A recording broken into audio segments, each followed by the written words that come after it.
Welcome to Between Two Chairs, Demystifying Commercial Real Estate, the podcast that brings you the latest insights and trends on the South Florida commercial real estate market, with your hosts, Fernando Arencibia Jr. and Jennifer Woolman. In each episode, we dive into the world of commercial real estate and break down complex concepts to make them accessible for everyone. Whether you're a real estate professional, a curious investor, or just interested in the South Florida market in general, Between Two Chairs is the podcast for you. So pull up a chair and join us.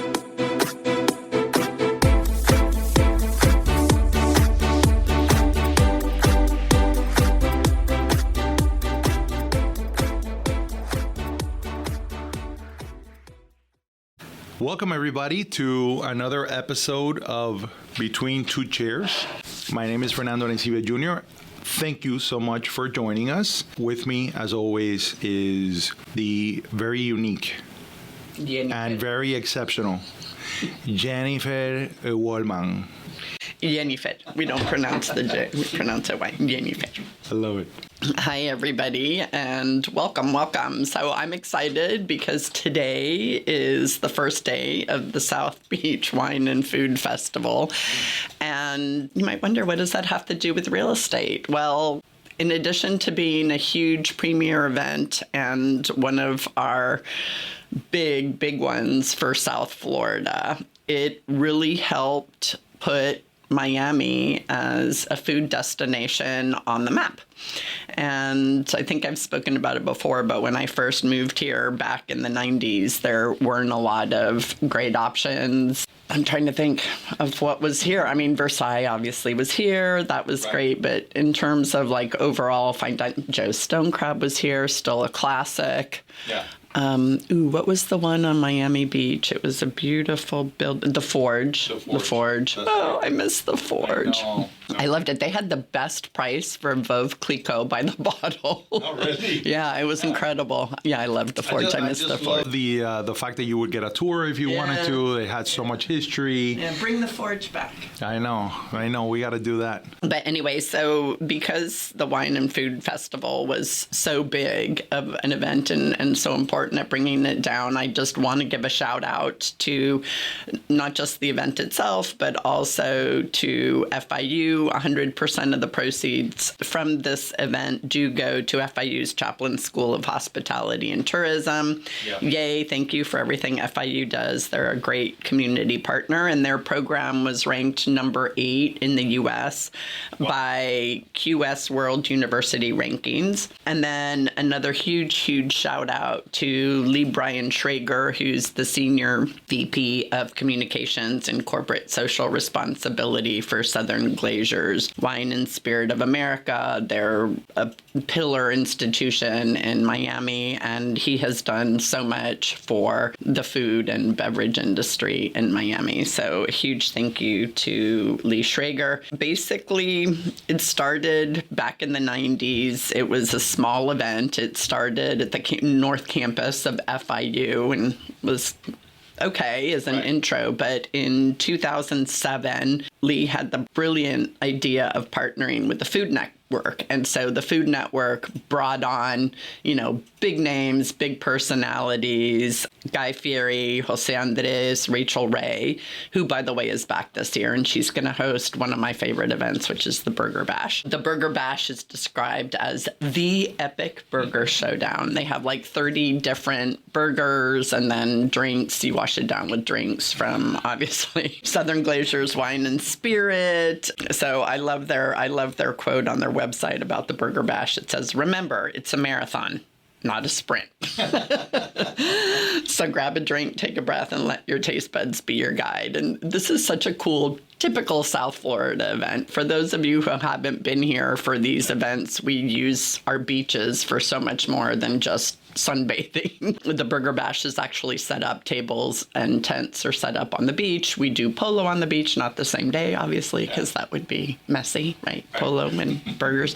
But we've done concerts on the beach. So I love this event because it is on the beach under tents and in the middle of February when most of the rest of the country is under a deep freeze, or in the case of California, flooding. So the food industry, the food business, F&B space here has exploded. It was already big and important before the pandemic. It has taken off even more since the pandemic. So we have a lot of homegrown food groups, right? We have Ariete, we have a bunch of other places, Graziano's. You've worked with a lot of these food and beverage. And you did an interesting sale last year, right? Was it last year or the year before, where you actually sold not the restaurant business, but you sold the physical restaurant space? And usually most of the spaces in South Florida are leased restaurant spaces, right? Most restaurants don't necessarily own their own space. So can you tell us a little bit about that deal and walk us through? I think that the food and beverage industry in Miami has grown by incredible leaps and bounds.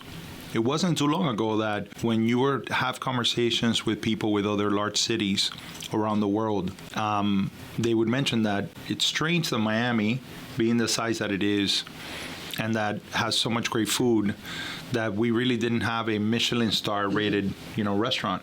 Now we have 11 in a very short period of time, and we have a plethora of Bib Gourmand, which is more of the quick service casual eateries that are also recognized by Michelin. And I find that the interest in food and beverage options here, and the amount of people that are coming from out of the country and out of the state that have come and decided that they're going to plant their flag here in Miami, I think that the options are going to be even more endless than they are today.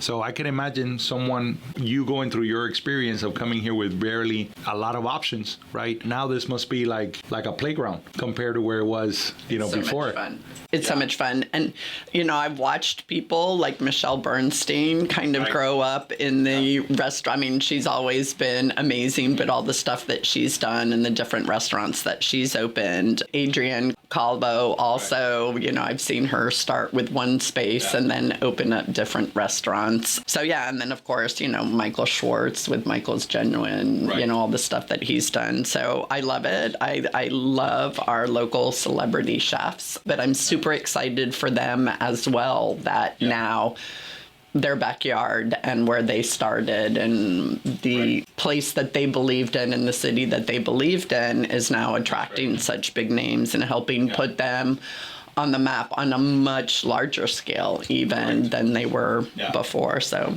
And it feels very much like in that business, rising tides do lift all boats, because there seems to be a level of excitement and camaraderie by the success of each other in the industry. I think that there is a connectivity among restaurant operators that is rare to find in other industries, because they have to go through so much. And we had an opportunity during the pandemic to interview Niven Patel from Mamey and Guy, and Orno, and he opened a restaurant in the middle of the pandemic, when everybody else was closing down, and twins with brand new twins, and this farm to table concept that he has, and bringing, in Guy, for example, Indian food that is not very common to find in Miami, and then what he has done with Mamey and curating that space and being the head of food and beverage for the Thesis Hotel and setting all that up it's really mind-blowing how in a 3-year period things have changed so much, and now he's leaving Mamey, right?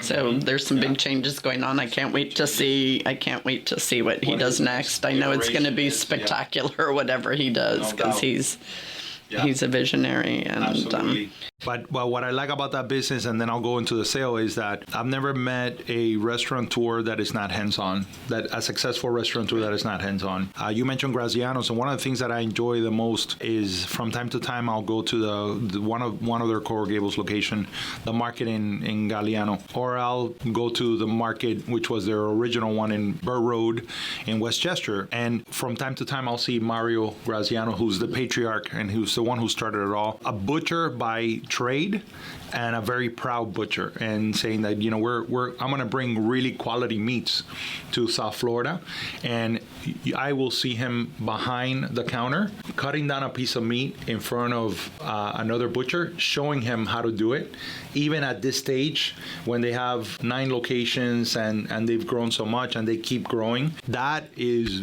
you know, to me, very inspirational. So this sale, and before the sale, because that brought up a great point. So we did our women investing group. We do a lunch at a dinner at the beginning of every year. And this year we went up to Padrinos and Plantation. Okay.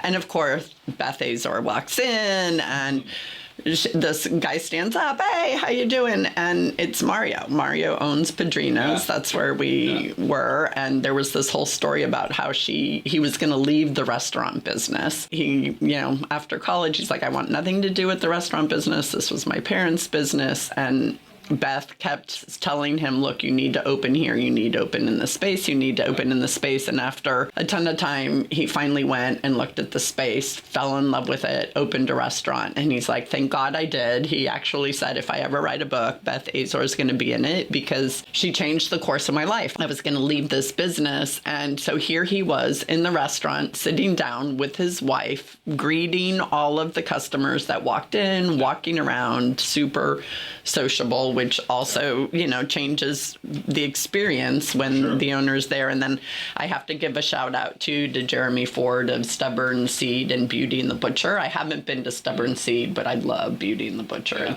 It's really, really good. Oh, I'm so hungry. I know. I'm starving right now. We shouldn't record right before lunch. Let's talk about a podcast on food and beverage. So, you know, note to self. It's so exciting. So sorry. So let's get into the super cool sale. Absolutely. And so one of the things that is in very high demand for a restaurateur is a second generation restaurant. You know, restaurant industry is a very tough industry. There's a high rate of failure when you look at restaurant performance. And I think restaurateurs are a combination of eternal optimist and a bit of crazy, right? Because it is a very, very tough industry in which to thrive, and you know, so many things have to fall your way. So when you look for a second generation restaurant, you know that the infrastructure, the restaurant infrastructure, is already there. Hence the demand, right? Because now normally they would have a grease trap, they would have the hood and the connections to the exhaust, they would have the right amount of electrical power. You usually have already a kitchen setup, even though most restaurateurs like to set up their kitchen their way, so it's never 100% turnkey. But what you do get is you get that infrastructure that usually takes months to get approvals to be able to build out. That demand for second generation restaurant is usually a lease, right? You know, most of the second generation restaurants that are available or that come available are for lease. In this case, in this sale, we had the opportunity to sell a restaurant space that included the actual real estate, which again, very rare to be able to find. That gives a lot of opportunity to the buyer and the operator. Of course, nobody is going to pay you more for that property other than an operator, right? Because the operator sees the value of being able to control their expenses, right? Because now they know what is going to be the cost of maintaining that space and having that space and paying the mortgage and being able to control it from that angle. And then any improvement that they make into the space, they're doing it to their own space, right? And so, you know, in this case, we had a restaurant that we put on the market. It was basically a condo. It was a retail condo in the ground floor of an apartment building. And this was an interesting development. This is in Brickell. And the development included a residential tower. It also included an office tower with retail on the ground floor, right on the Miami River. And so this was one of the largest units. It was a corner unit, so it had a great exposure. We put it on the market, and we had, you know, quite a lot of interest from different operators. And finally, it sold to an operator that had already 4 restaurants in the area. When you go through something like this, what you're selling is a combination of factors. Number one, the value comes from the space itself, right? Then there's a value to the fact that the restaurant infrastructure is already there, and then there's a value with the furniture, fixtures, and equipment that you're going to include in the sale, right? Because it's not really practical for you to take everything out there and sell it. You can absolutely do that, but it is more valuable when you're listing a property like that to include all the furniture, fixtures, and equipment equipment that are there, so that, people see the value in moving things around, utilizing the spaces. Well, and if somebody were going to lease out the space, right, they would get key money. So if it was an owner who owned the building and the restaurant is trying to sell the business instead of the building itself, then with the business, you would usually pay key money and then take over the lease. And the key money, to your point, is to cover all of the FF&E that's already in the space. Correct. And that's an interesting dynamic when you own a retail shop, let's say, and it's occupied by a restaurant. Let's say that it wasn't a restaurant to begin with.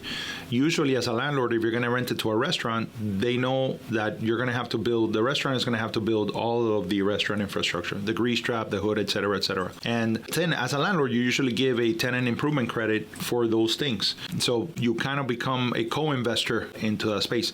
But anything that is affixed to the unit, once the tenant leaves, stays with the unit. And so now that space has, potentially more value, right, than if it was a blank canvas. And so there is incredible value in that infrastructure, being in place. What is always interesting here, especially in Dade County, is that in 2017, Dade County changed the rules of the grease trap. Right. And so whenever you're transacting in a second generation restaurant, that always becomes the question. Is it up to the new code, right? Or will DERM, right, the Department of Environmental Resources, it will allow me to function with the current grease trap as it is? And what people don't understand, that sometimes don't understand, especially when they haven't gone through a process like this, is that all of that is based on a calculation of output, right? The kind of restaurant that you have has a lot to do with how much that grease trap is going to be in use. Mm-hmm. And they calculate basically what the output is likely to be from operating that restaurant 7 days a week, 6 days a week, 5 days a week, whatever it is. And it also depends on how heavy the grease likely is to be had. So for example, if you have a fireman subs, right, you're not going to have that much of an output on grease than if you have a burger joint. There you go. So hence the difference. So a big part of the due diligence process when somebody is buying or leasing a second generation restaurant is figuring all of that stuff out. Make sure that the certificate of use is transferable. Am I going to be able to use the same use? Or if I'm expanding the use, am I likely to get the approval from the county or the city, the municipality, to be able to make that happen? Obviously, in this case, they're also looking at the quality of the building, the quality of the space, and they got to take a look at the association dues. What does the association cover? So it's very much like buying a condo in that way, but you're buying a commercial condo, right? So that becomes part of the process. And then the most, the funnest part is now we have to inventory the place. And I remember going with Jessica to, make a long list of all of the props. So we took a picture of every piece of FF&E that was there. We itemized it so that it would be part of the contract.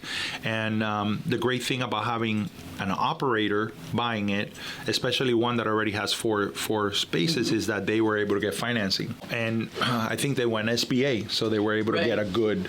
So that's another interesting thing about restaurants, right? We heard from Robin Webb about how hotels are a business, restaurants are obviously a business. So you can own the business, you can own the real estate, or you can own both. So in this case, even though you weren't selling the business per se, because you didn't sell the name and the goodwill, you did sell all of the equipment and everything. Correct. And you're saying you wrapped all of that into the price, or did you have a separate price for the real estate and a separate price for the FF&E? When evaluating this particular property, we looked at all those angles, right? And I looked at them separately, and then I put them together, because I know that that's how the appraiser will look at it, right? The appraiser will look at putting a value on the real estate, then they will put a value on the FF&E. If there was an ongoing concern, they might put a value on that. But in this case, that was not what we were trying to sell, so there was no goodwill or name that was a part of it. But The third aspect of it is the use, right? So if I have a condo the same size in the same building or in a building similar to it, one has the restaurant infrastructure, one does not, then I got to give a lot more value to the restaurant infrastructure. And part of this is a little bit of a combination of art and science, because you have to also you have to let the market guide you. You have to understand that there is high demand. You have to understand that there's not a lot of inventory. You have to understand that, look at leading indicators. What is everybody else asking for a second generation restaurant? The other way to look at it is, of course, the income approach. You want to decide, if I'm buying this and I'm an operator, yes, I'm going to give it more value. But if things don't go well and I need to lease it, what will I lease it for? And then if I take that net operating income, then I'm able to establish kind of a cap rate and see what the going cap rate in the area. So then that also gives you a number, and you kind of try to start putting all these numbers together. The last thing I did was say, okay, if I'm an operator and I'm getting this 3,000 square foot restaurant, if I were to lease it in the same area, what would I pay, right? And then when you realize that buying it is going to be a lot cheaper than renting, right? Plus the fact that you have more control over future expenses because it is your property, then that also informs your ability to price it. Mm-hmm. But more importantly, and I say this to people, you've heard me say this to people before, when you're doing your evaluation on pricing a property, you are also creating the argument that you're going to make to the market of why it is worth what it's worth. Mm-hmm. And that's why you don't want to shortchange that process, and you want to be very thoughtful in that process. Well, in doing that, going through that process is also going to help you identify who the best potential buyer of that property is going to be. Right. Is it going to be an investor, or is it going to be an owner-user? Correct. Right? Yeah. Yeah, and I knew for sure that nobody would pay more than an owner user for the property. And, we were able to achieve the number that we were after and find the right partner, really, at the end of the day. The property does have some challenges, right, that you overcome. You're in a condo, it's not freestanding. Mm-hmm. Parking is by valet. You got to pay for that, so you got to take into account, well, how many people are going to come and see me? I'm going to cover valet. What's going to be the charge? Yeah, in this case, though, because it was a downtown Brickell prime location. Yeah.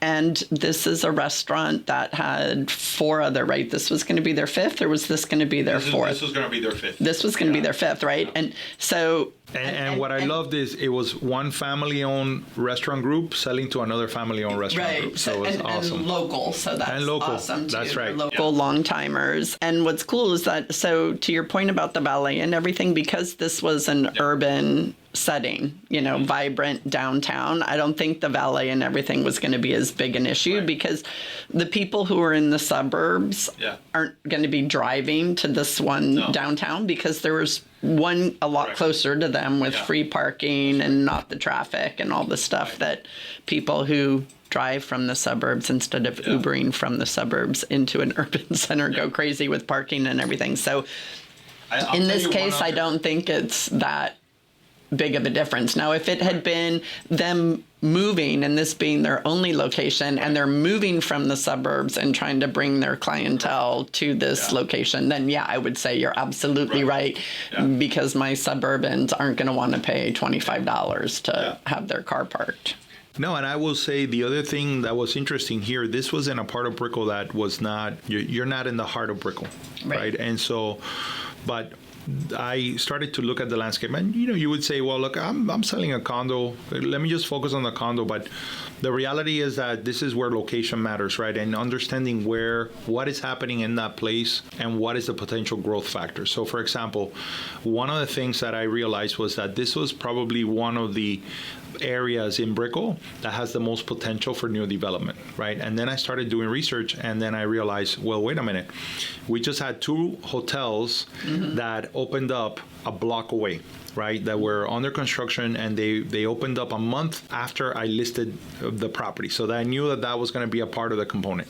Then you have the Chetrick Group making this huge development. They had already broken ground, 5 phases, and you're going to have 6,500 units between the hotel. It's a huge mixed-use project. So you're going to have the residential units, you're going to have an apartment building for rentals, you're going to have the hotel, all of that component, and you're going to have all of the retail. So again, and that is Like caddy. Yeah, catty corner to it. And then you start putting together. Years ago, Miami made an effort to say, we want to develop all of the area surrounding the river, all of the back of the buildings that are right facing the building so that we have walkability and you're able to actually walk. That becomes now a part of it. And then you have the Astor development where they're developing in what used to be the City of Miami offices, right? That now, once it gets built done, they'll be built into that as well. And so now, you started to put the pieces together, and part of the argument that I was making to the market was that you have an opportunity to get here early, but not too early, right? Because you have an opportunity that you're not going to have traffic, but you're going to be able to scale this up significantly, and you're going to get appreciation. That's right, correct. And I think that it has worked out really, really, really well for all parties. Well, and the interesting thing is you mentioned that the building is on the Miami River, but the restaurant itself didn't face the Miami River; it faced the street. Correct. And some people would think that that's a negative. I think it's a huge positive because if it were facing the river, great. You have beautiful views for your guests and everything, but nobody sees you, so they have to know you're there and find you. That's right. Whereas this is Miami, we're a party town. Nobody wants to go to an empty place, right? You want to go where there's action and activity, and in this case, it had a terrace facing a busy trafficked street. So if I'm sitting in traffic and I see a party on that terrace going on and people having fun in a packed restaurant, I'm going to be like, oh my gosh, what's that? And pay attention, and next time want to go by and want to see it. Or if somebody says, where can I go downtown? Oh, wait, I remember seeing this place that was packed and it looks like fun. And can I also tell you something that I think is important to note is... No. Okay. Sorry, of course. Please go ahead. I have to work with her, ladies and gentlemen. I have to work with her. One of the things that I find interesting is that what I think the Food and Wine Festival has done is put a spotlight on our food and beverage industry here in South Florida. And like you said, this started in the 90s, so it's been quite a process. Definitely a big jump once Food Network became a partner. But what I find really interesting is that not only are we having an opportunity to showcase more of the local food and operators here, but I also have found that over the last few years, a lot of those operators have been invited to other festivals around the country. Correct. So they'll go to New York, they'll go, and so, I find that whole like Sandwich de Miami a couple years ago went to this New York festival. They won, best sandwich in the festival, and they're involved in so many things. And Gold Belly came down and they created this package so they could send it out around the country. But then they did an entire showcase for them and this beautiful video of how they make their sandwiches. And I like the idea that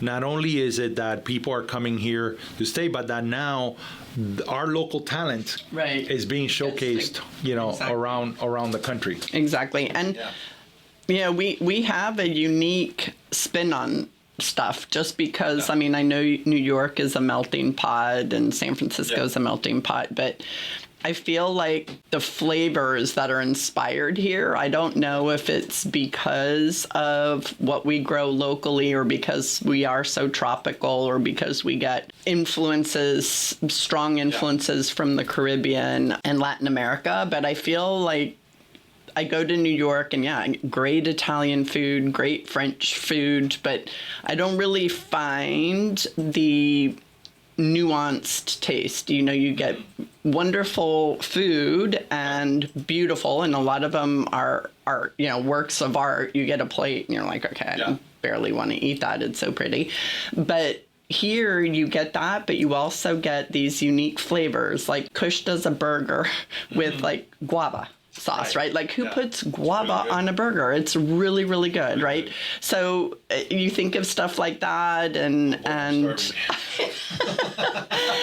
so I think that that's cool too, because to your point of exporting these chefs, we're also exporting a little bit of the flavors of Miami. Which is super cool. Back when I was teaching history, we had a whole section on teaching history through food. And if you really think about it, the number one moniker of a thriving culture is language. If you lose your language, you lose your culture. But the second one is food, right? And that's a really interesting dynamic on, and there were some dishes all around the world. You could pick any major national dish, and if you break it down into its parts, you can understand the entire history of that region based on breaking down that dish. And, that, to your point, it's really cool that we get to export our talent, our food, our culture, and our mix of cultures, that are here. I'll tell you because, years ago, there was a great Ethiopian restaurant in Midtown, and you would think Ethiopian food, it's not something that you think would be exported. I thought it was so cool, like we're going beyond just the Latin American flavors, but we're really getting this international cuisine. I'm very happy to see it. Now, I'll tell you this, because you mentioned about New York and the feel of it, but listen, we as a city are just on the other side of 100 years old. We're very young. There's a feel here. We're young. We're hungry. We're exploring. We're testing. We're experimenting. Yeah. We're going through growing pains. And so that energy, I think, is palpable, and it resonates everywhere. For sure. So I'm super excited about where we are and how we got here, and really looking forward to see where we're going to be, even just by the end of this year. Because things seem to be happening so rapidly. So, do you have a fun stat? I do, actually, and it comes from the festival itself. So last year, the festival welcomed nearly 65,000 people. They hosted over 110 different events. But they also hired this company called Clean Vibes, and they are dedicated to responsible on-site waste management. And basically, between recycling, the festival's green team diverted over 43 tons of waste from the venue. And so, it was really, really cool how they are, of course, looking for ways to responsibly put in this festival, because it is a very taxing festival. In a small location to bring 65,000. And not for anything, but it's important, because think about it, just like the burger bash on the beach, right? So how do you contain waste that, the napkins, the plates, the whatever, in an area that's could be windy? You don't want the stuff blowing in the ocean. So for me, I'm going to do hamburgers, because I'm into the burger bash. And unfortunately, the only information that I can find was dated 2020. That wasn't specific to one of the fast food burger chains. But Americans consume an average of 2.4 hamburgers per day. And that results in 50 billion burgers a year. So my favorite burger is... Wait. That doesn't make any... Wait. You're saying that we average per person? Yahoo Life is saying that per person we average 2.5 burgers per day. 2.4. Don't exaggerate.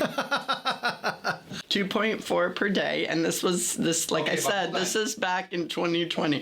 This is freaking me out, because that means that I would have to eat 1,000 burgers a year. We eat 1,000 burgers a year. That I don't know. I don't know. I'm the messenger. Sorry, Yahoo. I want to see the proof. And it's 50 billion burgers per year.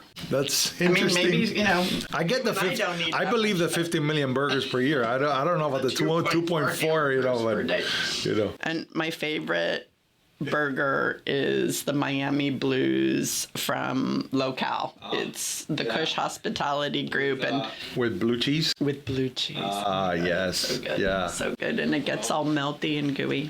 Oh my God, you and my wife with the blue cheese. I love it. That's awesome. All righty, thank you for joining us, everybody. We've got to go eat. Absolutely. And I bet after listening to this, you gotta go eat too. So bon appetit. Thank you, guys.